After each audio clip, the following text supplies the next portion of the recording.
One, blast off. It is time to blast off. Yes. It is ignition. It is live. Now, the internet has gone live, but it was always live, and now we are just coming to you live. Ladies and gentlemen, hello, it's on. Yes, I want to recommend you guys hit the refresh video button. There's a little button on the player. If it's not already live for you, please hit refresh video. Hello, everybody. Here they are. Hello, hello. It's lovely to meet you all. We have Wherever you are. We have many fans from around the world here in a live chat. This is Barlaman's chat room. We've named it after Barlaman Butterbur, who is Gandalf's friend in The Lord of the Rings. Indeed, yes. And ladies and gentlemen, without further ado, welcome to a special Monday edition of our Tuesday show. We would move times and dimensions and space around for this young man right here. Sylvester McCoy has joined us live to talk all things wonderful, doctor-y and hobbit-y and all kinds of goodness. Welcome. Thank you. It's great to be here. Thanks for the flattery, young man. I'm old enough to be your daddy. Oh my, well I just turned 44 myself, just a little while ago. All right, yeah, no, I could have been your dad. Yeah. So, that wouldn't be so bad. Greetings, Dr. McCoy. Greetings. There's Era Galen. We have many friends who I recognize. Brighter Moon, he's one of our friends. I think his name is Ian. He's in the United Kingdom. Yes. And we have friends from Europe and all across America. Greetings from Canada, Tolkien Girl. Hello. Hello. Oh, look, someone from Belgium is there too. Belgium. Yes. Yeah. Yes, hi guys. Silence over there. All right, do you guys want to join the chat too? Hi everybody. We have not far off screen. There's a variety of mischief going on. Yeah. But that's a good thing. We love mischief here at TheOneRing.net, and that's why Mr. McCoy has been so generous with his time. Sylvester, Gallifrey this weekend, the convention circuit. You're busy left and right, and in a few days you're going to have to run off and start filming a new project. Yes, I'm doing this film called The Christmas Candle, Ooh. which is about, in the medieval times, an angel came down and blessed a candle, and every 25 years it produces a miracle in this village in the west of England. It's kind of ORR, kind of talking like that, west of England stuff. That's a little Billy Boyd. You just slipped into a little bit of Pippin there. All right, well, that's right then. It's a bit like that. So it'll be, I hope, well, anyway, perhaps it's going to be like that. I haven't started it yet. I start on Friday. I leave here on Wednesday. I arrive in England on Thursday. I might be rehearsing on Thursday afternoon, and then I drive from London, or hopefully I'm driven from London, to Gloucester, which is a beautiful county in England. Oh, yes. Cirencester, and then down to Bath. Then eventually we go to the Isle of Man, which is great. That's an extraordinary place, the Isle of Man. Yeah, people have just got 3 legs. When they can't film in Ireland, they go there. Yeah. Yeah, they shoot there. Yeah, it's kind of tax dodge or something. It is, but that's also where the Manx cat comes from. It is, yes. Yes, speaking of, we were trying to get a menagerie of animals today. I've been running around all morning trying to get bunnies, rabbits, various hedgehogs. We've tried unsuccessfully, but we did give it a very good college try. But unfortunately, we even tried to get some hand puppets for today's interview. Couldn't even manage to get that done. But here we are. Well, I've got a hat on if you listen carefully. There they are. So I'm looking after the birds under my hat. You are, indeed. The first question on my mind, what does it feel like to be the Dr. Doolittle of Middle-earth? Well, yeah, it's good. It's great. It's wonderful. It's a lovely, glorious, scrunchy-wunchy role, really. Yes, it is. It's smelly and it's pooey and it's funny and it's, it's huggy-berry. Yes. It's great. It's a nice role. It's great to do. It is. I mean, except for the smell, because, the bird poo that's down the side. What do they use for this bird guano? Well, they get the little birds to come in and they fly around me. And when I whistle at them, if I say whistle the right word, they poo themselves. They on cue. Yes. Poo on cue. And they go all down here. They're trained. Didn't they warn you when you were younger to never work with kids or animals? Yeah, I mean, they did. But I thought I was going to get away with it on this film because I was working on green screen. Mm-hmm. So there weren't any animals there. I had to imagine them. Right. And I didn't know Weta, the wizards of Weta, were going to come up with these birds and animals that were going to upstage me like mad. Sebastian. Yes, Sebastian, the upstager. Yes. I mean, look at him. Kind of. I didn't know that. So yeah, no, it's true. Don't work with children or animals or Weta animals. Or either. Yes. That's funny. There's guys, slow down. We're not going to slow down. We're going to keep going as fast as we can. First question from our friend in Belgium. She says, will we see more of Radagast in The Desolation of Smaug, the next Hobbit installment? Well, I'm not allowed to say. Of course not. I got a letter the other day. McCoy, keep your mouth shut. Something along those lines. Anyway, I'm not allowed to talk about Hobbit 2. I can talk about Hobbit 1, but 3. I've been programmed by Weta to every time I try to say it, my arm goes up. So I'm not allowed to talk about it at all, really. That is not a digital effects arm. That is a real physical arm. Yes, it's been programmed. By Weta. I ask my friends who are various stages of Tolkien fandom. Trust me, I hang around with a lot of Tolkien fans, and they all universally say, I loved Radagast the most. We've been starving to see this character. In the pages of Tolkien, he's only mentioned off a sentence somewhere, yes. A throwaway comment, and he never comes center stage in the books of Tolkien. And now here we get to see you and experience your idiosyncrasies as a character in the best possible way, and it's just thrilling. It's thrilling to finally see this character come to life. Well, it's great, but you don't see much of him because, I mean, what with the shit down his face and all the hair and the red nose and the funny tooth and the ears. Yeah. Yes. I'm in there somewhere. Oh, Radagast is completely, he's all around me. Yeah. No, it's great. It's quite interesting. When I first they asked me to do the role, and I thought I better go and read the book again. It's years since I read it. Mm-hmm. So I read it and then kept thinking, where is Radagast? Where is he? I thought, oh dear, what kind of part's this? I know. He's not even in there. Yeah, but thankfully I was up for Bilbo Baggins originally, mm-hmm. and it got down to the last 2 actors. They kind of held on to me for 6 months. I always say, look, these are the dates. If he gets anything, you must let us know, blah, blah, blah. Yes. And then just 2 left out of the many hundreds that started off on the journey.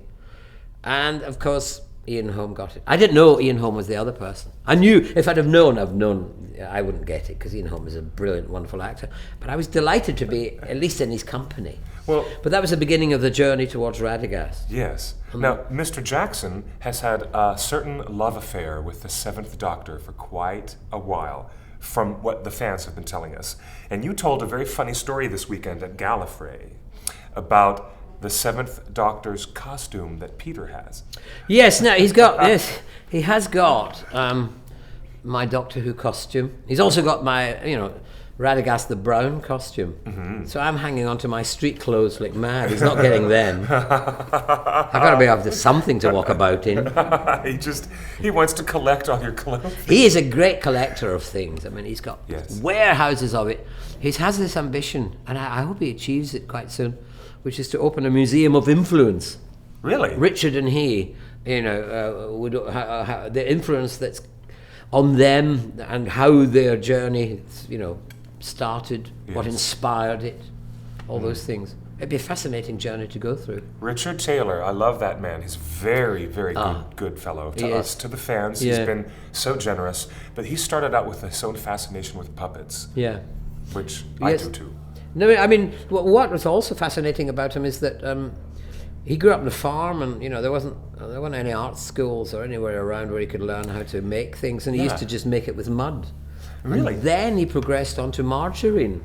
And he's still got the margarine models. Really? I surprised me. I thought, wow, I'm not going to put that stuff on my butter and my bread every now. It lasts forever. I still got those things. But that's cool, isn't it? That journey they made. Yes. And of course, New Zealand is so far away, and especially in those days, before the internet, Peter was saying that if they wanted to get anything, they'd have to right away and wait 6 months before it was shipped, or somehow try and take, back from Europe or England or America to get to New Zealand. So they had to invent their own stuff, be creative in that way. Indeed. And out of it, it's grown this wondrous creative industry.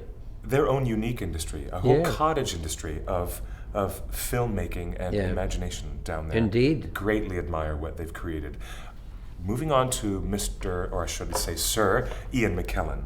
Not the first time you've worked with Ian McKellen. Serena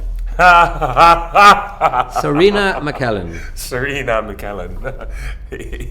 he would laugh at that. I know he would laugh at that. Oh no! I mean, I was working with him, and he just got what is it? Companion of Honor, which is another one of those medieval honors that they dish out in modern Britain. Yeah. And he just got the Companion of Honor, and we were going into the stage door in the theatre in London, and I met him on the way, and he said, my dear boy, he said, I've just become a Camp Onion of Honor. Companion of Honor. Good Lord. So he was happy with the Camp Onion of Honor. The Lear performance. Yeah. The famous Lear performance. I saw Ian perform with the RSC here in Los Angeles. And you performed with Ian as the Fool opposite his Lear in Australia and down in New Zealand as well. All over the world, right around the world, Singapore, Were you also here at the UCLA campus that night? Yeah. Then I saw you that night too. Yeah. Yes, during that show. What a wonderful show. Great show. Wow. Yeah. To find humor in Lear the way you guys could, that was amazing and unexpected. I know, it was unexpected. I think we all kind of, when we approached it, because there's a great respect, it's one of the great mountains for actors to climb, and and the Fool himself is a great role. And normally he's kind of treated, in a way, with too much respect by the actors and the directors, and it's kind of thought of as a straight role. But there was and is a lot of humour in it, and Ian and nudity. Very well, Shakespeare, nearly. I mean, thank goodness I was hung at the end of the first act, because otherwise I'd have to have been very well hung to compete with Ian. Because what happened was that's funny. But in order to be hung, I had to have a harness on so that I could be strung up. Yeah. And so originally, Trevor Nunn wanted us both to take our clothes off, and he would take these off. I've got the fixings and all that. He would take all his clothes off, and I was supposed to be doing the same. Yes. But then, luckily, I had this harness on. I didn't have to. That's good. So I was quite pleased with that, because, my God, you couldn't compete with Ian McKellen. No, who can? Yeah, we have a little blue movie joke going on here, but we try to keep a G-rated show. But yes. I'll go with you. If you go there, we'll go there. Where? Okay, exactly. Where? Well, I mean, I've known Ian for so many years. Before Magneto, before Gandalf, before those pop culture moments happened in his career. Yeah. But the pop culture in your career with Doctor Who has been full on and going strong for very many years. And I understand that your costume was the very last Doctor costume to feature question marks. And this very prop that you have, this umbrella, was your brainchild. It was, yes. When I took over as Doctor Who from Colin Baker, he had an umbrella in this story that he was, kind of blown up in, I think. And so I ended up with an umbrella, and I thought, actually, I quite like an umbrella. I'm a proppy person. I like props. Yes. And I had this kind of slightly I could see an image of the shape of me, and with the umbrella as a shadow thing, and I said, let's make it with a question mark, because I thought it was quite. Yeah. And very. One of the great designers of Doctor Who, she was at the convention this weekend, and she was saying how wonderful she thought this was. She said it was very witty and in a sense understated. I found the question mark pullover overstated, and if I'd had my way, or I would have got rid of it. And if I'd done the 4th season, I would have got rid of it, because it was too many question marks. It was just too much. People should be continuously saying, why the question marks? What does it mean? Yeah, but no one ever did. People just ignored it. But really? in real life, they wouldn't, would they? I mean, this isn't, the TV thing, Yes. which is real life to a lot of people. I was looking for question marks in your Radagast staff, in your clothing, No. in Roscobel. I was looking for hidden things like that. I didn't see any. No, there aren't any. No. It's a different part altogether. The only hint of Doctor Who in it was, the fact that I had to say, talk about rabbits. And there was a bit of rolling of R's. Really? Which Doctor Who used to do. Was Leith McPherson your dialect coach? Yes, Yeah. she was great. She's lovely, isn't she? Yeah, she's lovely. Yes. Yeah. Let's see now. What was it? Was it fun? Was it challenging? How would you describe being in New Zealand all this time and getting to work on something this size and scope? Yes, it's funny, really. I expected that I would be overawed by it all, but Peter Jackson is so good at making people relax. And the people of New Zealand who, I think all of them, most there's only 4 million of them in the country, all of them must have somehow been connected with it. They're great. They're laid back, and there's no side to them, and so you feel very relaxed. That was great. I mean, there was sometimes when the epic moments that you were involved in, you had to be, you felt the weight of that. But most of the time, it was just great fun. I mean, I've got a scene I'm not supposed to talk about really, but with Kate Blanchett. Yes. And I would have given my fee back just to do that scene because she's great. Amazing. She is absolutely amazing, and she's so lovely, and again down to earth. I mean, she's like Australian royalty. I mean, she's so elegant and so intelligent and beautiful, but she's also very, very, friendly. Our children were there, and it was great getting to know her. I found myself wondering, the scene where she appears in The Hobbit, we see her slowly turning around, so statuesque, so beautiful, and I wondered secretly to myself, how many hours that day did she have to stand there and turn around constantly just to get the shot right? Yeah. I'm not sure really, because I wasn't there sadly, but there are other scenes, I believe, in the pipe work, but I'm not allowed to talk about. Not allowed. And you didn't. I didn't hear you say that. I didn't say, well, yes. Yes. Sylvester, are you excited for Hobbitcon in Germany? One of our fans. Yes, I'm looking forward to going to Bonn.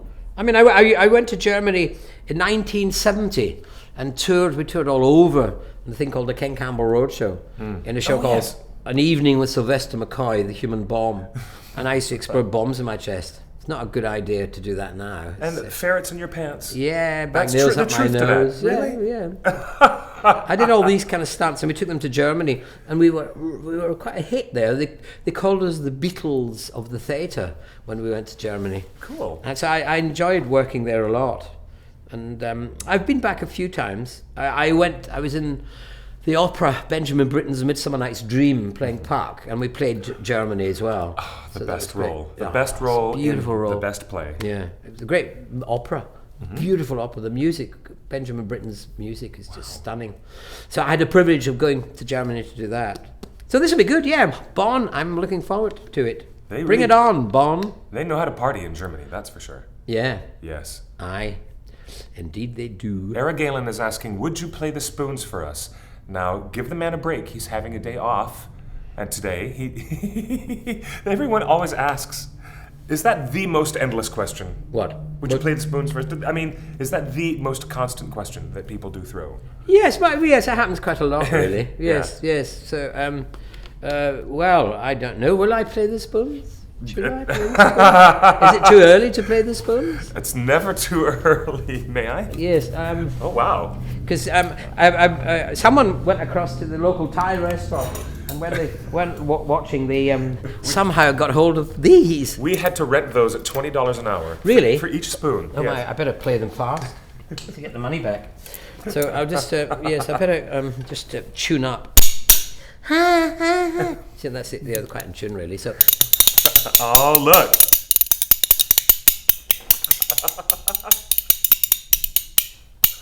Ow. Oh, that's a good one. That's great. Thank you. That's lovely. Thank you. Ladies and gentlemen, Sylvester McCoy, ladies and gentlemen. There is... Whoa. Anyway, that's enough spooning. That's enough. Oh, I can actually say With great pleasure, I have been spooning today with Sylvester McCoy, and I wouldn't be lying. No, you've also been spooned by him. Whatever that means. We'll have to work that one out, what the meaning of that I is. thought I would know you a little bit better before we got to that stage in our relationship. All right. Yes. No, everyone's so friendly here in LA. That's true. Being a wizard, Gandalf has many fighting scenes. Will we see some Radagast fighting enemies? You mean beyond the Nazgul, the Witch King that he encounters in Dol Guldur? Well, you guys, he's already said that he can't talk too much about movie 2 or movie 3. We can talk about the movie that exists now. And so I will get back to that. The rabbits. Somebody said to you, rabbits. we're going to have a bunny sled for you. And to that you said... Wow. Yes, I thought, wow, that's really... And for a while I thought they were going to get real rabbits because they're based on Belgium, northern Belgium. They've got very, for some reason, they've got very large rabbits in northern Belgium. They're huge. Yes. They're huge. And I thought maybe I was going to have trained real rabbits, which would have been quite cool, really. But then they would have all pooed all over the place and, made more rabbits while we were watching and all that, so that couldn't train them not to. I love it. I love it. When I saw the footage in Las Vegas, I was the first person to report to all the fans on the internet that there was such a thing, a bunny sled. And people responded with incredulity, thinking, you're nuts. They're not going to do a bunny sled. They're not going to do that. And I said, no, it's quite real. And now it has come out to be everyone's favorite thing. They were quick to poo-poo it at first, but the fans embrace it now. Yeah, they were poo-pooing it, and the rabbits were poo-pooing it. And I haven't got poo-poo. So yes. No, it's great. It is marvellous. Again, the Wizards of Weta. There's a bit where they're kind of waiting, and one of the rabbits is stamping his foot on the ground, and the other one's doing it, and they've all got individual kind of little quirks about them. It's astonishing, really. It's really astonishing. Bloody upstaging rabbits. Did you get to see the beautiful set of Dale before it was burned and destroyed? Yes, I did. I did. I went up with Andy Serkis, who was acting as second unit director. Invited me to go up one Sunday when no one was there. It had been built, and he was just going around kind of working out some shots for the burning of it. So they spent all these millions building this amazing town. Yes. And then they burnt it down. You only get to see it for 3 or 4 minutes. Yes, I know. And then they burn it down right away. But it was lovely. We had lunch there, and it was being in some Italian village on top of a mountain. It's just glorious. There was 4 of us in this whole place. Isn't it stunning? That was great. Beautiful. Yeah, and you're one of the most eye-opening things that you saw on set while you were there. Can you describe it? Oh, eye-opening things. Perhaps a big surprise that you didn't expect. I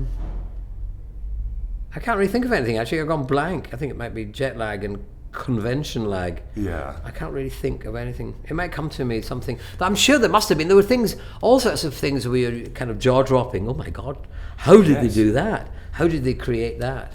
The physical set of Roscoe seemed to be a topsy-turvy world with the tree roots, the tree trunks coming through every window, every door. That was beautiful. I just arrived a couple of days before to start my first day's filming, and the scenes I did there were they were the first scenes. Yeah. They picked me up at 4 a.m, and I didn't get home till 10 o'clock at night, and I could not walk. Literally, I was utterly exhausted because I was the only person there with the stuffed hedgehog called Simon, and so there was no one else to pass the buck to, so it was just me. Just you and the little hedgehogs. Yeah. Yes. It wasn't a buck, it was a hedgehog. The spider legs creeping in the windows. Yeah. Well, I didn't know. I mean, I knew there was something, but it was kind of, when I saw it, it worked really well. I just had to kind of react to, over there, they look there, and all that kind of stuff. Yeah. But when I went into the cottage, I fell in love with it. It was so beautiful. Yes. And it's a higgledy-piggledy place. And I love the idea that he was so in love with nature that he wouldn't cut down a tree that decided it was going to move in and live with him. So, come live with me, great oak, and so the house went, fitted around it and became, and there was an open fire, and it was also very hot. Really? Yeah, they had to have big blowing air to kind of keep me cool, Was the costume hot? Was it heavy? Yes, the costume was not that heavy. I mean, it was only in that particular one because it was so enclosed. They'd actually built, there was no false walls or anything like that. Sometimes you have a set and they can take the wall away and so they can shoot from there and there and there. No, they'd built, the actual thing. Cool. It's a shame that they've taken it away. I'd love if they'd kept it, really, because people would be delighted to be able to go through it. Oh, gosh. The detail. I cannot tell you the beautiful detail on the set. Yeah. And some of it's not seen, really, on the screen. But those artists that work for on The Hobbit are just brilliant and detailed. Indeed. And so enthusiastic. Their love for it is just a joy. I was just about to ask you about the incantation. When Radagast is bringing Sebastian back to health and using the crystal from your staff to draw the darkness out of the hedgehog, you are speaking in Elvish. Yes. Do you know anything about that Elvish that you were speaking? It's a powerful magic that you're identifying and helping to heal him. Yeah. And we were wondering, is it Quenya? Is it Sindarin? We know a lot about Tolkien's languages here in this world. I'll bet you do, yes. No, I don't know which one of those languages it was, really. I just had to learn it and say it properly again and again. It was a bit of a nightmare trying to get it because the pronunciation had to be so precise, because there are some people out there who are so pernickety about things and you don't know how much that drives us poor actors mad to try and get it right. Miss McPherson was quite helpful. She's great. She got no. Do it again. You got it wrong. Do it again. That's excellent. Yeah. That's so excellent. But I can't remember now what it was. It's like, as an actor, I've always, as soon as I've done something, gone. Really? Yeah. Because I've only got so much room in my head. I mean, I've been an actor now for 40 odd years, and so I've been one of those very, very lucky actors who's continuously been employed in something or other. Oh yes. In the So there's so many lines have gone through my head, so they could just go, they go in there and then they come out there and that's it. Goodbye. That's it. They were way up there somewhere. How did you get the smoke to come out of your ears? I'm still trying to figure that out. Well, I mean, how does it work? Well, they drilled a couple of holes there and they stuck. Some people can do it actually for real. They can actually. What? Really? Yeah, if they've got some people have got perforated eardrums or something like that. I think they can.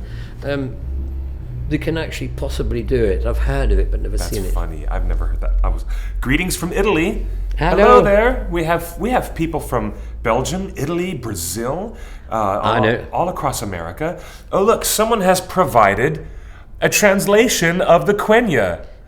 Oh right. Wow, and there it is. That's fascinating. Yes, because I did know what it meant when I was saying it at the time. Nakoya e.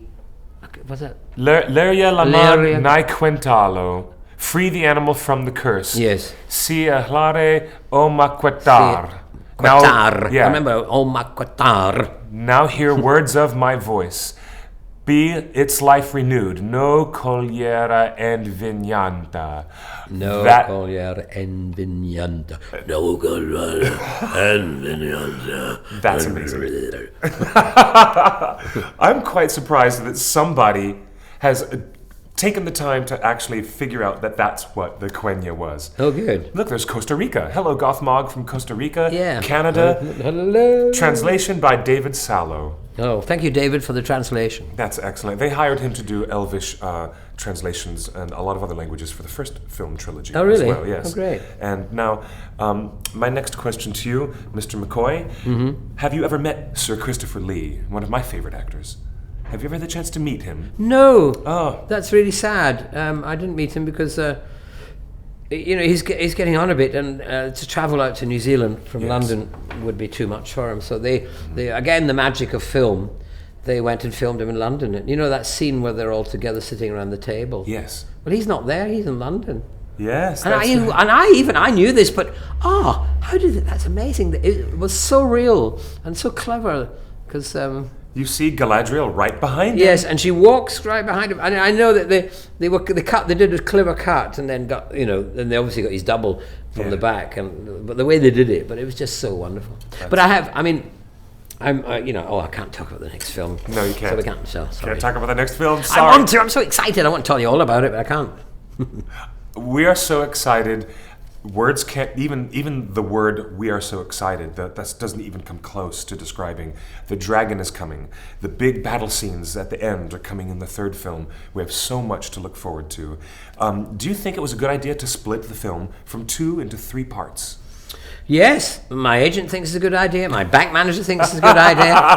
I'm not arguing with that one, really. Of course. I mean, I have been joking before it came out. It's 3 hours, isn't it? Nearly 3 hours, the first film. Yeah. And I was saying to people, it goes up to page 68, and it films everything.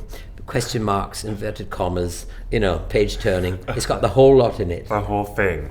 Well, I mean, there's a little brief mention by Professor Tolkien of the stone giants. It's only 1 sentence or 2, and Peter manages to give us a 7-minute action sequence. Wasn't it wonderful? Yeah. That was so witty. I loved that. I really loved that. They were and excellent. that was the three of the New Zealand dwarfs actors, the guys that played the dwarfs, were the stone giants. Really? Yeah. Really? Yeah, they did it really well, and they were taught their accents are just spot on because it's set in the very English kind of talk that kind of accent. I can't remember precisely, but it was so good. I was surprised at first, and then I realised it was you 3 did that. How brilliant! Yeah. They must be and will be celebrated for playing the dwarfs and doing that. And the stone giants, and some of the dwarves were the voices of the trolls as well. Really, yes. Very funny. Yeah. Very funny. Yeah. Did you have a prosthetic nose the way Gandalf did? Yeah, I had yes, they gave me a broken one. It was not that one really. Yeah. Yeah, maybe if I'd have done that, I could have talked like Radagast kind of talked like that, couldn't he? That would have been fun. No, I've got my prosthetic was quite simple really. They just stuck on a nose and it was slightly bent, and then I had big ears, but you couldn't see them because of the hair. Yeah. And then they gave me a funny little tooth. They did. You did have a snaggletooth. Yeah. A funny snaggletooth. Sweet, isn't it? Yes. A sweet little snaggletooth. It was great. But it was all right, except for bird whistling, it suddenly got in the way a bit. It wasn't Really? quite, because your little thing, it's just years of not having one and going, and then suddenly it's a little thing. Had to learn how to whistle again with a tooth. Okay, other fans are asking other questions here in the chat. Radagast gets a bit mixed up sometimes, but that's part of his charm. Definitely. Now, let's see. Eru, bless you, good sir, but as a fellow Maiar, you must stop this. Really? As a fellow Maiar, in the cosmology of Middle-earth, people are far more interested in the secret life of the wizards and their origins as angelic beings who came from Valinor. From very, very far away. That's where the Istari, the 5 wizards, have come from. And I think it's very clever the way Bilbo asks Gandalf, are there any other wizards? And it's the first time we get to have a conversation about the fact that there are 5 wizards. Yes, I know, it was rather sweet.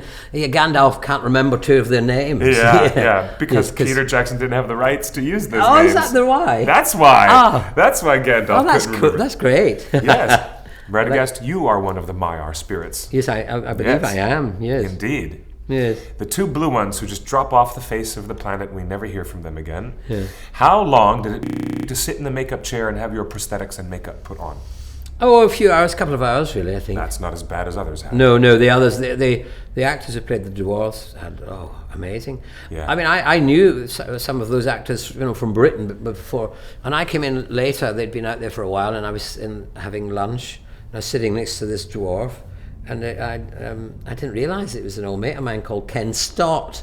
I didn't recognise him until he spoke, and suddenly went, it was really weird. Yeah. Another thing they did was they gave me a kind of an aide-memoire, a little plastic aide-memoire with the pictures of all the actors playing the dwarves. A cheat sheet. Yeah, but it was such a little plastic. It was really handy, except it was all the kind of photographs that you used on to advertise a film. It wasn't the characters. So I was going around with this, and you couldn't tell who was on this aide-memoire and who was there. It was really because the makeup changes. And I still took afterwards when I slowly got to know them. Every now and again, I'd try and remember who they were when they took their makeup off, and then you hear their voices, and then somehow you'd kind of tie them up. But it was very complex.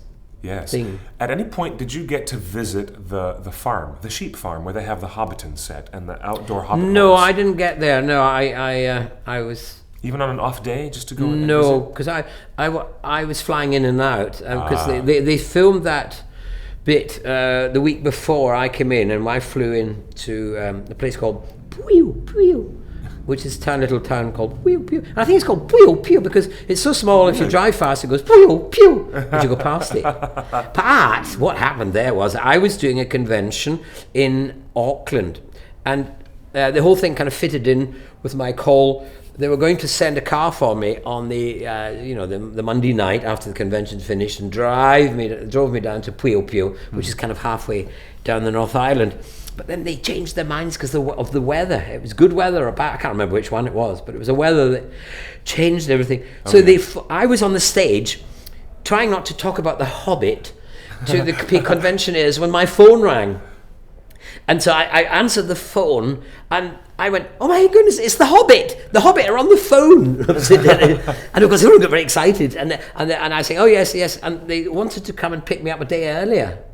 And I said, "Oh well, I'll have to talk to the organisers, of the convention." Yes. And before my panel had finished, the organizer of the convention knew more about it than I did because someone in the audience was texting or twittering or telling everything that was going on. Yes. But anyway, they ended up sending a helicopter for me.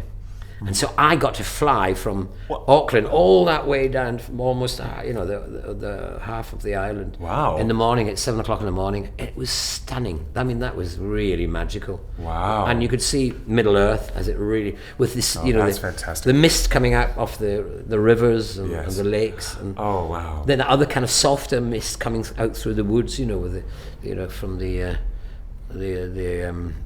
dew that was then melting and going. Okay, another question. Why was Radagast not in the White Council scene? Because he didn't have a white costume? That's your answer. Because he didn't have a white costume. Mr. McCoy, are you going to make an appearance in the 50th anniversary of Doctor Who? No, I don't. I have no idea. There's a very... everybody asked that question. Yes, I bet. All the old 20th century doctors are asked that question, are you going to be in it? And none of us have heard anything. I saw Tom Baker the other day, and the first thing he said to me was, have you heard anything? No, Tom, I haven't. No, neither have I. So he really talks like that. So I don't know. I have no idea. I mean, maybe they're going to spring a surprise. I mean, we are such blabbermouth, especially me, that I'm sure even if they were planning it, they're not going to tell me until the day before. Yeah, until the last possible minute. Yeah. I know how that is. Are we looking at certain time limits here? We've got about 15 minutes, but a couple questions on our Facebook page. Okay. What do we have? How many conventions do you do each year, and do you have a favorite city or convention that you? Yeah, you must run a very aggressive convention circuit, I'm sure. Well, I have, yes. I mean, I love going to conventions because I love traveling, and I've been seen a lot of the world because of them. I've seen more of America than Americans have, I think. Oh yes. I've been to places like Champaign, Illinois, which is a contradiction from the name. I love Champaign-Urbana. It's a college town. It's a really cute. I used to live in Chicago. I went down there. All right. Well, I found it kind of weird because I went there. Maybe it was a heat wave, but it was incredibly hot. Oh dear. And you couldn't find champagne anywhere. I was very disappointed. Have you done the Dragon Con? Dragon Con I've done twice. I love that. That is astonishing because it's so big. And the costume people, the people that make the costumes, are stunning, better than anything the BBC could ever make.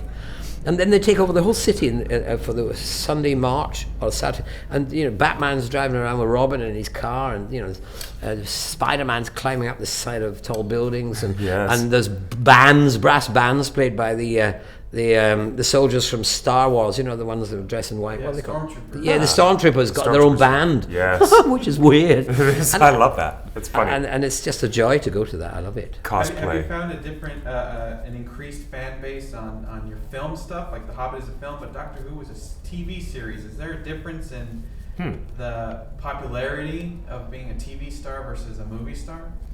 I haven't quite notice it. I mean, it's things that are kind of busier, but it hasn't come yet. Because I mean, The Hobbit's hasn't been out for very long, really. Yeah, 3 months. 3 months, and I mean, obviously there's great response. People, meet me in the street and say congratulations and things like that. So they're very nice. But it's not. It's about the same, really, as Doctor Who at the moment. I think it'll get more and more. It'll get bigger. Yes. It'll gather moss as the ball rolls down the hill. And then one last question from our Facebook page. How did the role of Radagast come to you? And was this the first role that you were considered for anything in Tolkien? We were actually talking about that already. Okay. Yeah, and indeed, the relationship between Ian Holm and Bilbo goes a little bit further back when Ian was doing the BBC radio version. And Yes. he did Frodo for that radio adaptation. Yeah. We know the lady who adapted the Swedish national broadcast of the radio adaptation of The Hobbit. Have you done any radio for the BBC? Oh yes, I've done an immense amount of radio over the years. Yeah. But I mean, even now, we're doing radio plays for a company called Big Finish, and they're all Doctor Who, brand new Doctor Who scripts. Yes. And all the 20th century doctors do them. And they publish, I mean, it's astonishing amount of work. And in a way, it's like making Doctor Who again for television, only it is radio, in the sense of the amount of British stars who come and do it. Yeah. It's a very classy thing. So I'm still the Doctor. I'm still acting the Doctor. I'm still going off to save the universe. Indeed. So, I mean, if the universe stops, that means I didn't get there in time because there was a traffic jam or something in London, and, I couldn't save the universe that day. So that carries on. But to answer that question you asked, Bilbo Baggins we talked about and how I was up for it. But that was the beginning of they saw me then as the Fool and King Lear. Yes. in New Zealand, and then I met them, and then they offered me the job of Radagast. And when I went to see them, we were chatting about the fact that I didn't do Bilbo Baggins, and they said, well, I think maybe that was a pretty good thing because we've written you a bigger part. Oh, great. Oh, wonderful. So that was nice, wasn't better. it? I have to admit, there's a certain childlike quality that you have brought to Radagast. I love it. I love the way that you fill the corners of this character with just a few brief moments. We get to know Radagast very, very well, very quickly, in the shortest amount of time. Yeah. You do that excellently. You Well, thank do it you. so well. He has such an innocent, childlike quality. Unlike the other wizards we know in Middle-earth. Yeah. It's a fresh take. It's a very fresh take. I love it. I love what you're doing. Thank you. Thank you with very Radagast. much. He's Thank you. great. Oh, great. Yeah. Well, yeah. And it is true. People who we ask say, oh, my favorite new character is Radagast by far. I hear that a lot. Oh, great. I really do. Oh, that's nice to hear. That's great. Someone on Twitter asks, did you have any say on how much bird poop and everything was in your hair and beard? Did you get to suggest modifications to your costume or to your makeup? No, the only thing I did was ask for some pockets to carry things in. Uh-huh. And I've been working on trying to get the spoons in. No, really? Okay, if that happens, we are all going to fall out of our chair. That's going to be wonderful. I'm not sure what's going to happen with that, but that's the only... no, not really. I mean, I have such respect for everybody, the costume department, the designer, and Peter and Fran and Philippa, that I just accepted whatever they gave me or threw at me. Pooh, dirt, whatever they threw at me. I just thought, yeah, these are great people. Because I mean, the Doctor Who stuff, that was different. I did have say in that, but not as much about the terrible question mark pullover. They're asking, do you think that Radagast would like the Shire? Because Radagast is fond of nature and green growing things. Yeah. Yes. No, I think he would, yeah. But he loves the wood. And I love the wood too. Mm-hmm. The set of the wood was just wondrous. And so it's lovely. Indeed. Yeah. Now, in the story, 5? Okay, in the story, Mirkwood has been called Mirkwood for a very long time in the book.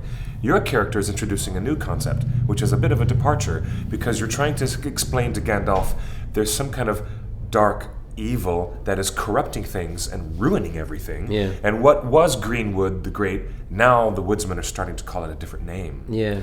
So it's like the idea is being introduced for the first time. Yeah. That's a bit of a departure, but it's not as much of a departure as Azog. That's a big departure from the book. Yes, we're used to that. You know, Peter Jackson likes to change things from the book to the script. It does happen. Yes, it does. You guys can live with it. You can get over it. I know how they are. I know how the fans are. There's like, why is changing the script? You know, it happens all the time. Indeed, yes. Yes, that's what was very worrying when we were doing it. I knew I'd been told about this. Really? Yes. In the world of Shakespeare, it's also true. There are purists. Yes. There are purists, absolutely. and they don't want you to play fast and loose with Shakespeare. Yeah. They don't want you to. I But know. you guys, yes, thank you, Ham Sammy. I appreciate that. We have to be adaptable as fans. I trust Fran and Philippa. Yeah. Probably more than I trust Peter, because I know Fran and Philippa are really the powerhouse writers behind what's going on. They are. I love Philippa. She takes her time. She's a Tolkien fan like me. She knows the details of this world. Indeed, she does. Yes. Someone says there, are you fond of mushrooms as much as your character? Yeah, are you? Oh, yes, I like mushrooms, yeah. Me too. I thought that made me laugh because I hadn't read that part in the script where Saruman the White says that speech about Complains about you because I eat too many mushrooms. Yeah. It's a very hippie role. Yes, it is. Yes, there's a lot of American counterculture. Yes. Yes, there is. Smoking long bottom leaf. Yes. Or Old Toby. It's Old Toby. Greetings from Armenia. Hello. Ah, wonderful. Hello, Armenia. Hello, Armenia. I love your food, by the way. I love Armenian food. And his teeth are just as bad as Radagast's. Yeah, who is Saruman to talk about his teeth? Whose teeth? Saruman was talking about your teeth in the movie. The Radagast saying, oh, right. The mushrooms have yellowed his teeth. Oh, yes. Addled his brain. Yes. Well, it's perfectly true. I'm a method actor. Oh, that's funny. That's so funny. Did you get to have some of the delicious flannel cakes at Musso and Frank's? Or did you go straight for the steak? Oh, recently, you mean? Yeah, yesterday's brunch. Yeah. No, I only had the soup because I could only stay for a very short period. Right. I just came because I was on the panel at 12:30. So we arrived at 11, so I had to leave at 12. Mm-hmm. But no, I missed that. One day I'll go back again and really enjoy it all. The oldest restaurant in Los Angeles, Musso and Frank's. Yeah. People go there usually just for the steak and the martini. That's what. Oh yeah. Yeah. Well, I couldn't have a martini. No time for a steak. But the soup was good. Yeah. Yes. Mr. McCoy is here at Meltdown Comics to have a book signing, or actually an anything signing, really. And thank you for being so flexible. You wouldn't mind terribly. I brought my own copy of The Hobbit. I have Andy Serkis's signature and some of the dwarves, and Evangeline Lilly, who's quite lovely. Yes, she is, isn't she? Really, really lovely. Yeah. Go Canada. Beautiful Canadian folks. And I actually am looking for more signatures. Oh, really? I might find some somewhere for you. Okay. I'm really, really excited to have you guys, to have you here. Mr. Sylvester McCoy, we have any last quick questions from the chat before we have to start signing off? Which of the wizard staffs did you like the most? Well, I mean... Mine? His, of course. But keep your eye on that staff. Where did you get your inspiration on how to play Radagast? That's a fairly good question. Where do actors get inspiration to become a whole new somebody in a whole new world, especially from a literary property that's so adored by millions? Well, there weren't many hints in the book, were there? No, not much. So when the costume arrived and the look, and I looked at myself, then suddenly Radagast emerged. I'm not really a method actor. I'm an instinct. I get an instinct about something, and it's really kind of, sometimes it feels quite magical. Suddenly something arrives. It's I'm working with Ian in the theatre on the stage. He does that. He stands at the side of the stage, and you can tell that he's no idea except he knows the lines and the moves and all that, but that other bit of it, the mysterious spiritual part of it, of acting, he just steps onto the, and it's so exciting. Yeah. And I do the same. Yes. I mean, I remember starting to realize I was doing the same. Never quite. Well, partly because I didn't know quite what he was going to do, how what emotion or strength I required to respond to his madness or emotion or laughter or whatever it was. Yes. So that's how I work really. So I didn't get I mean, I've obviously seen people on the streets. I've seen I suppose what's his name from Treasure Island? Treasure Island. Yeah. Ben Gunn. Yes, Ben Gunn. There's a kind of Ben Gunn in there as well, Yeah. and also the Francis of Assisi kind of idea. Yes. All that yes. kind of, just Sure. kind of those kind of things. And I love it. I love the St. Francis. Some people were looking at Sebastian the Hedgehog and wondering if there was a saint reference. No. I mean, otherwise there'd be arrows sticking out arrows of him. in him, yes, exactly. No, yeah, there'd be arrows in him, yeah. no. The Okay. he's called after Peter's PA. Oh, really? Yes. I've met tall Sebastian. Yeah. I met him. Isn't he the tall fellow? Yeah. Yes. So that was a lovely joke, really. Oh, that was Sebastian. He's the blonde fellow who's helping Matt. Yeah. Yeah, I did meet him that day. So that's who it's That's called. great. After. All right. Now, I understand you did a quick something in The Lion, the Witch, and the Wardrobe. So Yes. this is fascinating to have Tolkien and C.S. Lewis on your resume. Who did you play in that Narnia piece? The land I played.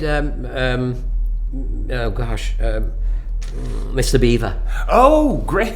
I remember Mr. Beaver. That's why I suddenly I got the teeth. I had to, Mr. Beaver. I played Mr. Beaver. He is such a proper Englishman. But on the radio, Such a proper rural Englishman. Yeah. Yes. Oh, lovely man. And then I've also played Reaper Cheap Really? on the radio. Yeah. Oh, Reaper Cheap is my favorite character. It was Noble. a very Scottish mouse. Really? Yes, I can't remember. It was very high voice. I was really cheap, but I was very Scottish. I was back then. Nobody was going to argue with him because You could believe. I mean, one wanted them to believe that he was real. I love it. I love it. Okay. Any other major fantasy properties that you might like to try your hand at? Well, let's just imagine if Harry Potter was still going on, or some other big fantasy properties. There's some other role you'd like to try? Yes, I mean, in a way, I was slightly disappointed. I never got offered anything in Harry Potter. I because know. Continuously, while it was going out, people kept saying to me, "Why aren't you in Harry Potter?" I know. And I said, "Well, no one asked, or maybe I was busy. I don't know, whatever it was, but it would have been quite nice to be something like that. Yes. I don't know really. Now, I'm looking forward to this next film. It's very different. It will be very different, and that, as an actor, is the joy of being an actor. Yeah. Is being very different. There are some actors who we love and adore, who are the same and everything, but that's we like that. Mm-hmm. But I'm not that kind of actor. I really would like to be, I'm a character actor. Yes. I mean Sean Connery, yes. I mean Shawnee, when I'm a Russian, and the next minute, oh yes, I'm Irish, and then another one, oh yes, I'm an Egyptian. He never changes his accent, but he gets away with it because we love that accent. He doesn't change his accent. He never bothers to try. Yes, I mean I'm an Irishman. He got he got an Oscar for a Scottish Irishman, if you know what I mean. Isn't that funny? Yes, he did. He totally But that's did. and there are others like Bob Hoskins, who's a great Cockney accent. But he's the same. But we love those. There are lots of actors like that, aren't there? Yes. John Wayne. But Yeah. they're all the same. But we love them. I'm not that kind of actor. I want to be different. I agree. We know that J.J. Abrams is going to be kicking up a new Star Wars film, or maybe 3 films. We don't know. Wouldn't that be fun to work with him on something Oh like yeah, that? that would be good. Yeah. Oh, yes. I mean, I was also that would be good. Star Trek. That's the other one. Oh, yes. I mean, of they course. could really do with a real Scottish doctor. Not what Simon Pegg is doing. Yeah. No, Sam Pegg's great. Really. Oh, Simon Pegg. But, He's the engineer. He's Scotty. Yeah. Simon Aye, Pegg that's plays right. Scotty. Yes. Okay. It's actually Carl Urban who's playing Dr. Bones Oh right. McCoy. Yes. Bones McCoy. Yes. Going back to Lord of the Rings. Yes. Carl Urban was our Éomer Ah right. from Lord of the Rings. Oh, yeah. How about that? Yes. Okay. So before we wrap up, Jedi Master McCoy. Yes, let's make it happen, guys. Jedi Master McCoy. Let's make it happen. Yes. That sounds wonderful. Are we about ready to finish up? we're about ready to finish up. Since you're not going to be at the Oscar party this Sunday, do you want to give a special greeting into the camera to everybody at the? All right. Yes. Right. Hello, everybody at the Oscar party. I hope you're having a wonderful, wonderful time, and it's all very exciting, and the buzz is buzzing, and the drink is drinking, and the joy is joying. I wish I could be there with you, but I can't. I'd really like to, but I've got to do something else. And fingers crossed for the Oscars that The Hobbit's up for. Best production design. Yeah, Yes. and absolutely, and it's astonishing, and Best visual effects, Yeah. best hair and makeup, including the bird poo. Yes, Yes. best poo effect. Best poo effects. I mean, I think I'll get an Oscar for the best poo effects. I love it. Never mind. Mr. McCoy, thank you. Cheers. Lovely to meet you, sir. Andrew, cheers. Lovely to meet you, sir. Andrew. Cheers, sir. I want to talk more about Shakespeare someday. Yes. I would love to talk more about Puck, maybe one of the off-road plays that nobody does anymore, like Cymbeline. Yeah. Nobody ever produces that anymore. No. But that'd be so much fun to talk about RSC Yeah. and other fun things. Anything, no Hobbits. No Doctor Who. We'll talk about some other fun things. Indeed, yes. You are a gentleman and a scholar, sir. Absolutely.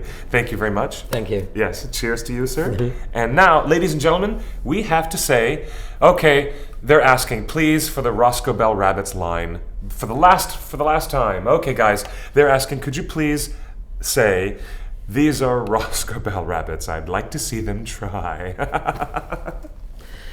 These are Roscabel rabbits. I'd like to see them try. There you go, ladies and gentlemen. Yay! Well done. Well done, sir. Thank you. All right, and now off to Meltdown Comics for a very big book signing. Lots of fans are here waiting. Woohoo! Brilliant. Thank you. Look at that. Wow. Thank you. That's going to be your party piece for a while, I think. Yes. Yeah. Cheers, everybody. Thank you for joining us on the live show. For the rest of this week, we will have additional live shows leading up to the Oscar party on Sunday the 24th. And Mr. McCoy, I'm indebted to you, sir. Very good. Very good. Cheers. Thank you. Cheers. For now, guys, you behave, all of you all. I miss you, I love you, and we'll be back tomorrow for a regular Tuesday afternoon show at 5 o'clock. Okay? Good day to you. Thank you, Mithrandir. And everyone in the world, thank you for joining us for our live chat today. Signing off, I'm Clifford Broadway, much too hasty. I'm Sylvester McCoy. I can't think of anything to say about him. I've said so much. Very good. Cheers. Thanks all. Yay!